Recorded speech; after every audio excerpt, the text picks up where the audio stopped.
Before we start decorating, and I know you're excited to get started, we need to talk about the medium, and the medium is buttercream icing. There's lots of recipes out there that you're going to want to try, and I encourage you to experiment.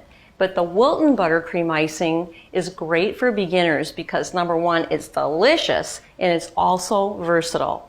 You can adjust the consistencies for piping and also for icing cakes. Making icing is simple, so let's get started. I am going to put a half a cup of solid vegetable shortening in my bowl, and also a half a cup of butter. The first thing we're going to do is cream the butter and the shortening on medium speed. I'm using a paddle attachment, and if you're using hand mixer, use beaters. We're using pure white vegetable shortening because it gives the icing structure and it makes it nice and fluffy. So we're gonna go ahead and mix this up on kind of a low speed until it's all incorporated. We need to beat the butter and the shortening until it's light and fluffy. And I think it looks pretty good. Now I'm gonna go ahead and add a teaspoon of pure vanilla extract. I'll turn it back on, and we're gonna go ahead and incorporate this in. I think I need to scrape the bowl down a little bit again. Just wanna make sure that the flavoring is well mixed in. In case I haven't mentioned it, we're using medium speed to mix this together. Okay, one more whirl and then we're going to start adding our confectioner's sugar.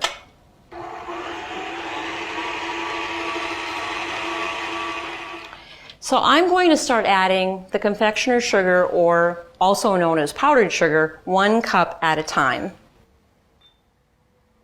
Here I have 4 cups of confectioner's sugar.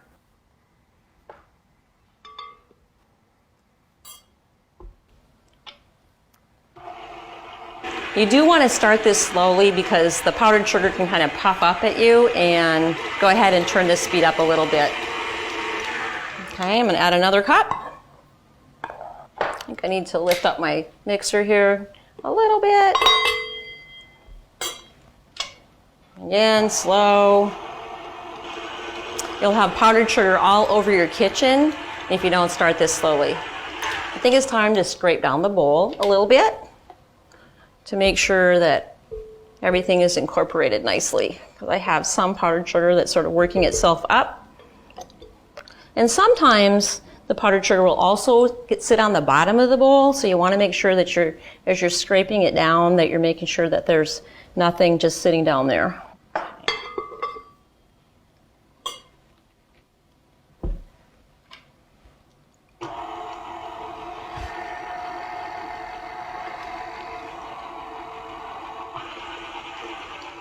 We're going to add our last cup of powdered sugar.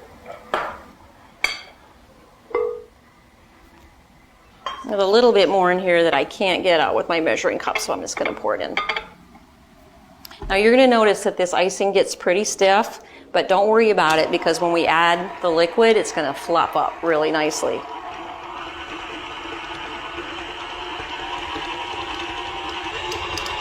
I'm going to stir it down one more time before we start adding the liquid.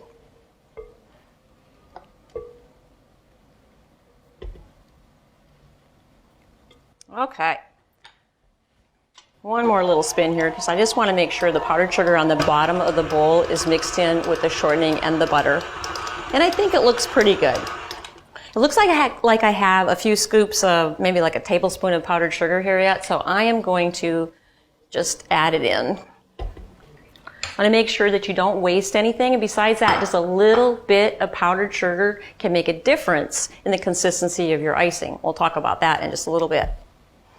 All right, so it's time to add the liquid. I have 2 tablespoons of milk here, which I'll be adding to my recipe, but I'm going to add it a little bit at a time because it's possible I'm not going to need it all.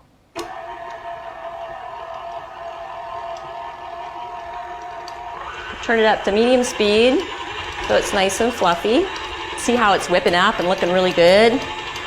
You can also use water as your liquid, but milk has more fat, so it makes it more flavorful and creamy. I'm going to add a little bit more. I'm going to scrape down my bowl. I want to make sure that it's getting mixed in well. And also this is going to give me an opportunity to check the consistency. And I'm thinking that it's about right. I may not need to use all that liquid. I think this buttercream's done, but there's one more thing I wanted to tell you about.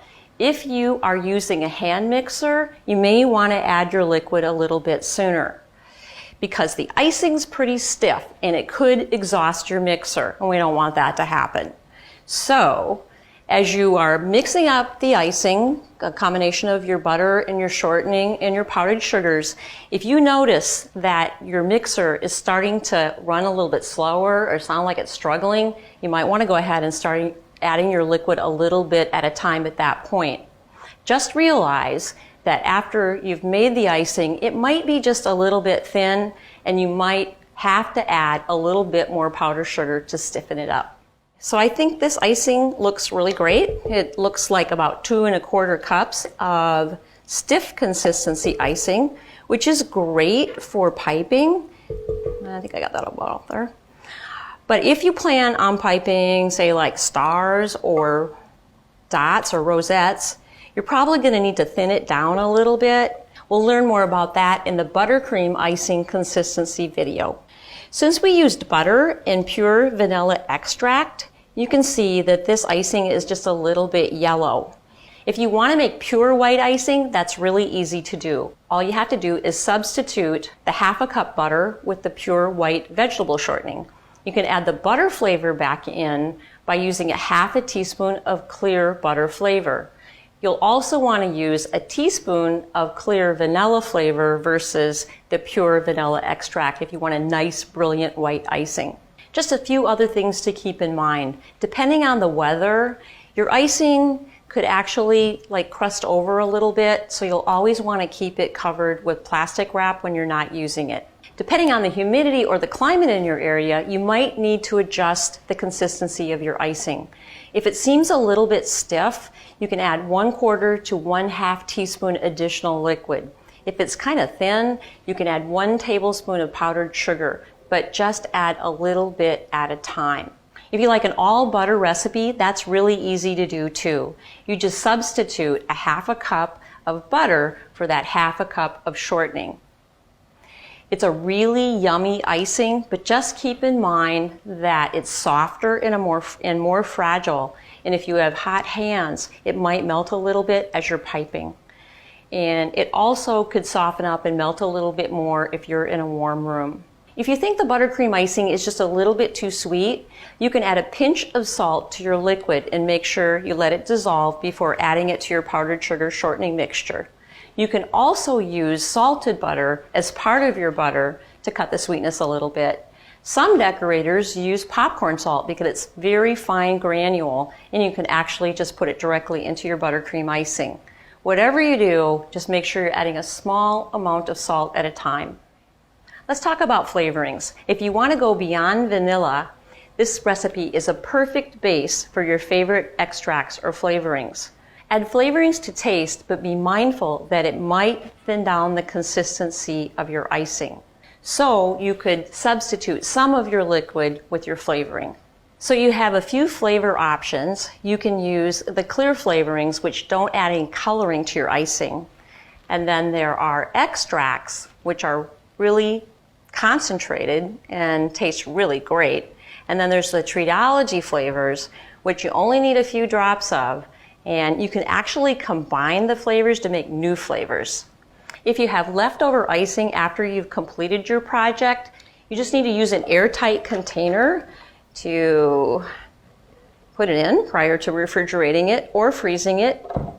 You can freeze it for up to 6 weeks. All you have to do is bring it back to room temperature and put it back in your mixer with your paddle attachment and whip it back up to the appropriate consistency. I think we got it all in there. Seal it up and we're ready to go.